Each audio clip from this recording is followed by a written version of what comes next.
Baik, selamat malam Pak. Perkenalkan, nama saya Priska Yasmiati Serli, NIM 1803030022, kelas A, semester 6. Di sini saya ingin menjelaskan review bab 6 tentang partisipasi politik sebagai kekuatan. Partisipasi politik penting untuk bidang sosiologi politik karena membahas karakteristik mental politik, negara, dan organisasi kekuasaan dalam masyarakat. Siapa yang berpartisipasi dalam pengambilan keputusan politik komunitas? Konsep kewarganegaraan merupakan artefak politik dan sosial. Ini adalah ciptaan negara dan pada saat yang sama menyediakan struktur bagi individu, peran individual dalam masyarakat. Ia mengambil berbagai bentuk tindakan, ekspresi, simbolik, dan sosial organisasi. Dengan demikian, konsep kewarganegaraan penting bagi sosiologi politik, yaitu kewarganegaraan adalah ciptaan negara modern, suprastruktur yang muncul dari dinamika masyarakat berbasis kelas kewarganegaraan sebagai ciptaan politik yang mengaburkan ketidaksetaraan kelas yang diciptakan dalam sistem kapitalis. Negara dengan caranya sendiri menghapus perbedaan berdasarkan kelahiran, pangkat, pendidikan, dan pekerjaan.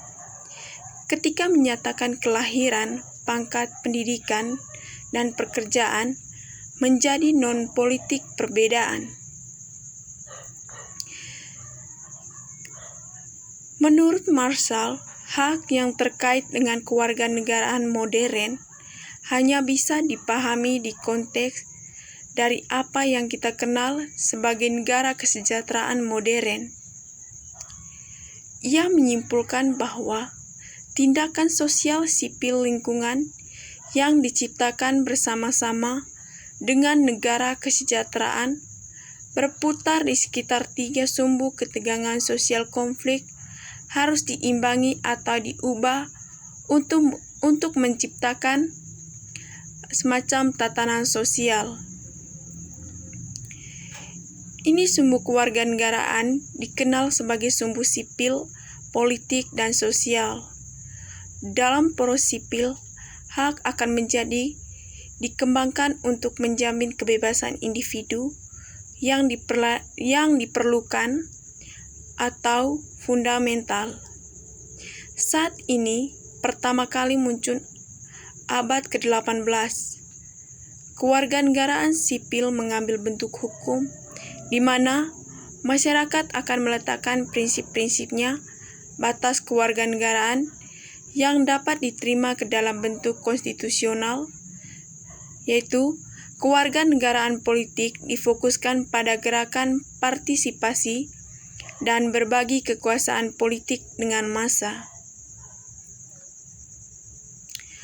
Kewarganegaraan sosial menurut Marshall adalah tentang mendefinisikan standar kehidupan dan warisan sosial dari komunitas atau masyarakat. Hubungan sosial berbasis luas dibangun antara individu dan layanan yang ditawarkan oleh negara, yaitu pendidikan dan kesejahteraan. Penekanan pada satu dimensi di atas juga dikaitkan dengan era sejarah yang berbeda sebagai institusi sosial yang berbeda. Dengan demikian, individu ditempatkan dalam konteks sejarah dan struktur sosial. Jadi, Marshall menyarankan bahwa kewarganegaraan berkembang dan berubah sebagai akibat dari konflik sosial dan perjuangan. Perjuangan kelas pada masa feodal mengakibatkan perubahan dalam perpanjangan hak dan hukum perlindungan. Misalnya, Magna Carta hukum umum di Inggris. Dalam banyak hal, sosiologi politik kewarganegaraan saat ini dibentuk oleh ketegangan di antara kedua model politik, pluralis tradisional dan model kelas elit yang berpendapat bahwa kewarganegaraan tidak demikian sama dengan cara apapun. Kewarganegaraan dan partisipasi politik berikutnya terkait dengan pencerahan filosofi yang memindahkan masyarakat dari monarki ke demokrasi. Manusia bisa mengatur dirinya sendiri berdasarkan akal pengetahuan dan pemahamannya kondisi sosial. Mengasosialisasikan munculnya kewarganegaraan di abad ke-19 dan ke-20 dengan filsafat liberalisme dan perubahan sifat hubungan antara individu dan negara. Sebagaimana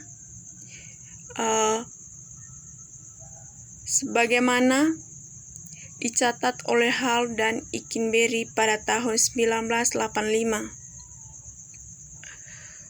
Pluralisme yaitu kerangka pluralisme sangat menekankan pada partisipasi politik karena ia berpendapat bahwa partisipasi massa dan bersaing antara kelompok berkepentingan adalah inti dari demokrasi masyarakat. Pluralis kekuasaan dalam masyarakat ternyata masuk individu warga negara yang mempengaruhi alokasi sumber daya masyarakat dalam sejumlah cara berbeda. Yang berikut, pada awal abad ke-20, 4 faktor mengubah orientasi ideologi publik terhadap kapitalisme. Yang pertama, peningkatan pembagian kerja dengan multiplikasi peran. Yang kedua, spesialisasi dalam unit produk dan sistem distribusi. Yang ketiga, perbanyakan unit-unit kontrol sosial. Yang keempat, diferensiasi spasial, urbanisasi, dan pergeseran populasi. Mungkin itu saja yang bisa saya jelaskan, Pak. Sekian dan terima kasih.